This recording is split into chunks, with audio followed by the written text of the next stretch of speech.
नमस्कार, S Z nation news में आपका स्वागत है। रेशमा मंसूरी के साथ आइए रुक करते हैं आज के कुछ। साथियों, जय हिंद।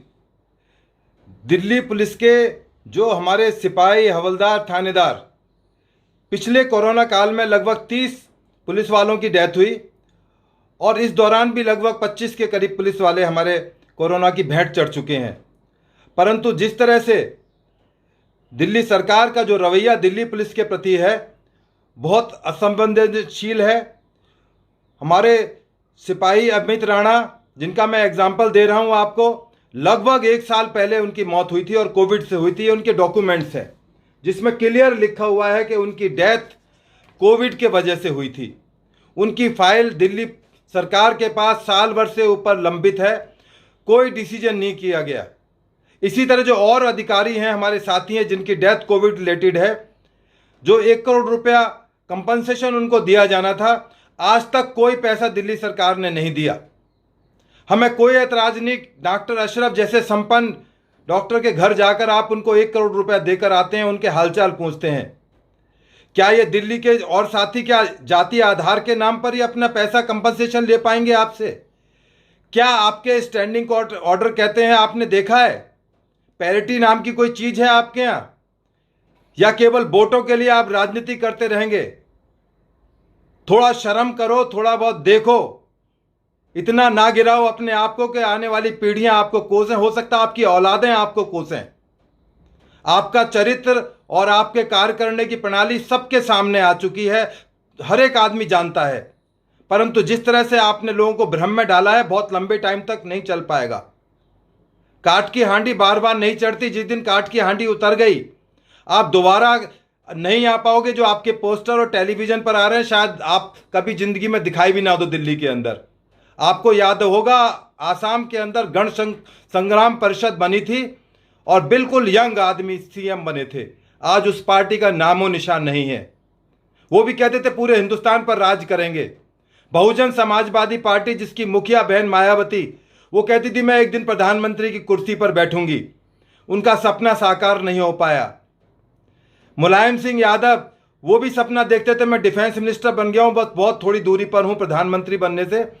वो नहीं उनका सपने हो पाए पूरे। आप राष्ट्रपिता नहीं बन पाएंगे, मैं आपको बार बार कह रहा हूं। आप केवल एक छोटे से सूबे के एक सीएम हैं। आप पानी और बिजली और जो स्वास्थ्य सुविधाएं हैं वही पूरा मुहैया नहीं करा पा रहे हैं। जिस तरह से आपने छीछा लेदर कराई है अभी सेकंड वेव के दौरान में, वो किसी से छिपी नहीं हुई है। आपकी कथनी और करनी में इतना फर्क है कि लोग जान चुके हैं, आपको समझ चुके हैं अच्छी तरह से।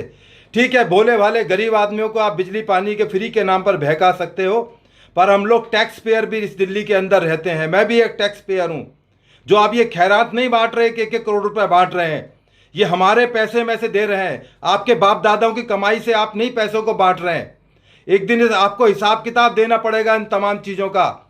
अभी हम जल्दी ही हाई कोर्ट के अंदर एक पिटीशन फाइल कर रहे हैं। हमारे एसीपी आनंद प्रकाश, जो दिल्ली पुलिस से रिटायर्ड एसीपी हैं, वो इस पिटीशन को लड़ेंगे और आपको जवाब देना पड़ेगा अदालतों के अंदर कि पिक एंड चूज क्यों हो रही है, किस आधार पर हो रही है, आपने क्या एजेंडे से आप काम कर रहे हो। आपको बताना पड़ेगा अदालतों को, और नहीं बताओगे तो दिल्ली की जनता एक दिन आपसे पूछेगी। दिल्ली पुलिस का एक एक जवान, जो आपके साथ जो पीएसओ रहते हैं, वो आपसे पूछेंगे सर हमारे लिए आप क्या कर रहे हो, हम आपके लिए सुरक्षा देते हैं। याद रखना, जिस दिन ये सुरक्षा देने वाले आपके साथ नहीं होंगे, आपको घर में किस तरह से रह पाओगे आपको नहीं पता। आप सपने में नहीं सोच सकते। जो आपके कुकर्म सबके सामने आ रहे हैं, वो हम सब आपका काला चिट्ठा एक दिन खोलेंगे। याद रखिए, जरूर खुलेगा आपका काला चिट्ठा। अभी 31 मई को पूजा राणा, जो उनकी पत्नी है, हमारे कार्यालय में आएंगी, अपनी बात रखेंगी कि उनको किस तरह से दुख तकलीफों का सामना करना पड़ रहा है। उनके 2 छोटे छोटे बच्चे हैं, वो बेरोजगार महिला हैं, गांव में सोनीपत में रहती हैं। उनका एक छोटा बच्चा मात्र 5 साल का है। आपने पूछा उनके घर जाकर कि आप कैसे रह रहे हो, आपको कोई आर्थिक मदद या किसी तरह की मदद की जरूरत है? आप किस आधार पर कर रहे हैं? डॉक्टर की मदद करना बहुत अच्छी बात है, वो लोग हमारी जान बचाते हैं। के अग्रवाल जी मर गए, क्या आपने उनके लिए 2 शब्द कहे? क्या आप उनके घर पर गए? आपने 1 करोड़ रुपया दिया उनको? कोई मदद की उनकी? ऐसे ऐसे 100 डॉक्टर मर गए। परंतु जो आपने एजेंडा चला रहा है ये बहुत दिन तक चलने वाला नहीं है और लोग एक दिन आपके मुंह पर थूकेंगे। आपको जवाब देना होगा, अदालतों में जवाब देना होगा, समाज के अंदर और अपने परिवार के अंदर भी जवाब देना पड़ेगा कि ऐसा आप क्यों करते रहे, किसके लिए करते रहे। थोड़ा समय है अब भी सोचने समझने का।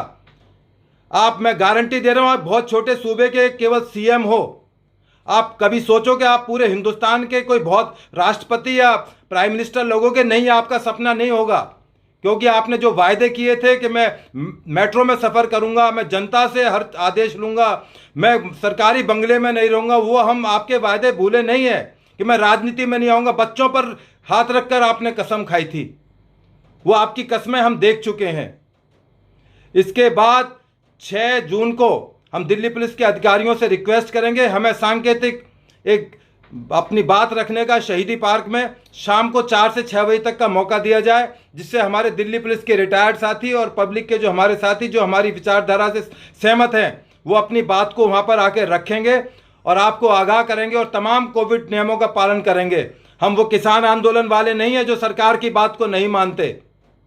जो जिस तरह से आप उनको सपोर्ट कर रहे हो आज तक, उनको बिजली पानी मुहैया कराए, आपको शर्म आनी चाहिए आपको। और इसका हिसाब किताब जल्दी ही होगा, आप इंतजार कीजिए। 31 तारीख को उनकी पत्नी आपसे सवाल पूछेंगी और 6 तारीख को हम आपसे सवाल पूछेंगे 6 जून को कि आप क्या कर रहे हैं, उन फाइलों पर क्यों लिए बैठे हैं। पुलिस मुख्यालय से फाइल आपके पास रखी हुई है, साल से ऊपर हो गया, आप उस पर निर्णय नहीं कर पा रहे हैं। मैं माननीय कमिश्नर साहब से और एलजी साहब से रिक्वेस्ट करूंगा, आप ये सारा मामला आपकी पावर के अंदर है, एलजी साहब को तमाम तरह की क्षमताएं हैं, वो इन फाइलों का निपटारा करें और जो भी हमारे कोविड से रिलेटेड डेथ हुई हैं उन तमाम को कंपनसेशन दिया जाए। ये जो खैरात बांटने का इन्होंने तरीका है, इस पर रोक लगाई जाए और तुरंत रोक लगाई जाए। जय हिंद, जय भारत।